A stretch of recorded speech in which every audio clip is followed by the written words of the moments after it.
ফেসবুকে আমি একটা পোস্ট করেছিলাম যে ৩০০ টাকার শাড়ি।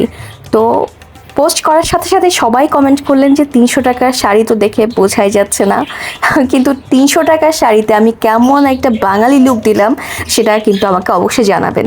আর এই তো আমার আমার কথা হচ্ছে যে ৩০,০০০ টাকার শাড়ি বা ৩০০ টাকার শাড়ি ডাজেন্ট ম্যাটার, শাড়িতে নারীরা অনেক সুন্দর, অনেক ভালো লাগে, অনেক স্নিগ্ধ লাগে। আর যদি সেটা সাদা রং হয় তাহলে তো কোনো কথাই নেই। তো আমি কেন, যে কোনো মেয়ে যদি সাদা শাড়ি পরে অবশ্যই ভালো লাগবে। তো আমরা গিয়েছি বনশ্রী জোনের একটা গেট টুগেদার পুষ্টিবিদদের আড্ডা। তো এখানে সবার ফার্স্টে ছিল রেবেকা আপু।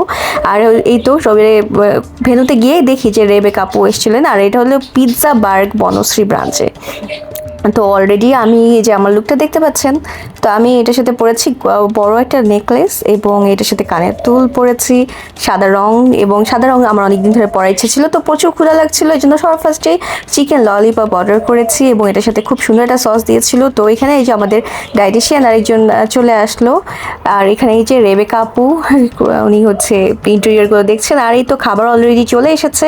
তো আমরা সেট মেনু অর্ডার করেছিলাম, ও মাঝখানে কিন্তু পিৎজাও ছিল, বাট ওটার ভিডিও করা হয়নি, ছবি আছে। তো সবাই খেতে বসেছেন এবং এই তো সবাই খাচ্ছেন। আর দুপুরবেলার দিকে কিন্তু এরকম গেট টুগেদার বেশ ভালো লাগে। তো আমরা সবাই মিলে ছবি তুলছিলাম, বসে বসে ছবি তুলছি। আর এই তো খাবার সামনে এসেছে, তো ছবি তোলার পর আমরা এই খাবার খেয়ে দেখব এবং টেস্ট করব যে আসলেই কেমন হয়েছে। আর এই তো বেশ আসলেই মানে এমন গেট টুগেদার হলে কিন্তু খারাপ হয় না। আর খাবারটা ছিল ফ্রাইড রাইস, এখানে সালাদ আছে, গ্রিন সালাদ, তারপরে চিকেন স্টেক। তো খাবারটা টেস্টি ছিল।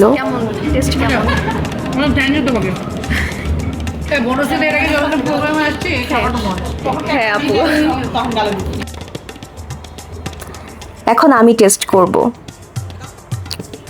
কিন্তু অনেস্টলি বলি আমার কাছে খাবারটি খুবই টেস্টি লেগেছে। এবং সবচেয়ে বড় বিষয় হলো কি যে অনেক রেস্টুরেন্ট আছে যে সালাদ বা এগুলো দিয়ে না সুগার ইউজ করে, এটা আমার এই সুগার ইউজ করা একদম পছন্দ না। অতিরিক্ত মাত্রায় সুগার বা চিনি আমার খুবই বিরক্তের একটা বিষয়। তো আমার কাছে এই যে একটু স্পাইসি লাগছিল খাবারটা, কারণ আমি কিন্তু প্রচুর পরিমাণে ঝাল খেতে পছন্দ করি। অনেক সময় কামরাঙা মরিচ দিয়েও কিন্তু সাদা ভাত দিয়ে খুব মজা করে মিশিয়ে খাই। তো এই জন্য আর কি আমার কাছে খুব ভালো লেগেছিলো।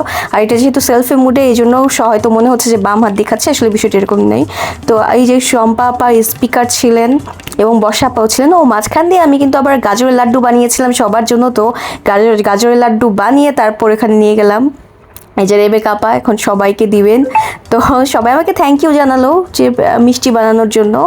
তো এই তো আমার আর কি একটু একটু করে টুকটাক রান্না করার শখ আছে। তো আমি মাঝে মাঝে কিন্তু একটু লাড্ডু থেকে শুরু করে অনেক ধরনের মিষ্টি ডেজার্ট বানাতে পছন্দ করি, সো এটা বানিয়েছি।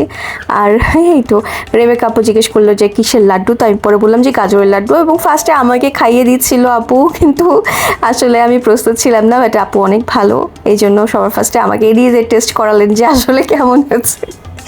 Just kidding. তো এই তো আপু আমার প্রশংসা করছিলেন, আমার গুণের প্রশংসা করেছিলেন, যদিও আমার মধ্যে কোনো গুণ নেই, তারপরেও যেহেতু বেশি ভালোবাসি। এই যে বর্ষা আপাও কিন্তু আমাদের স্পিকার ছিলেন। তো বর্ষা আপা বলছে আগে সবাই নিক তারপর আমি নিব, যে শম্পা আপা সবাইকে দিচ্ছিলাম একটু একটু করে।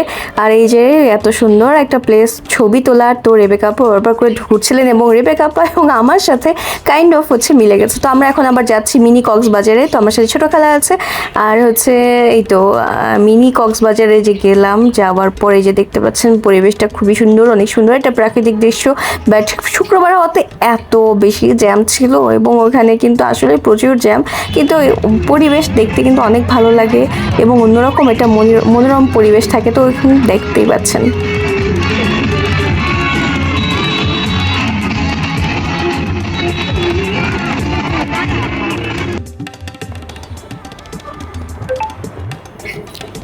এই যে এখন চলে এলাম চা খেতে। তো শম্পা আপা, বর্ষা আপা আছে, প্রজ্ঞা, ওই পাশে আছে রেবেকা আপা, নিধি এবং ছোট খালা, আমরা এই যে কয়েকজন মিলে চা খেতে গেলাম। তো আমার ভিডিও কেমন লাগলো সবাই কিন্তু অবশ্যই লাইক, কমেন্ট এবং শেয়ার দিতে ভুলবেন না।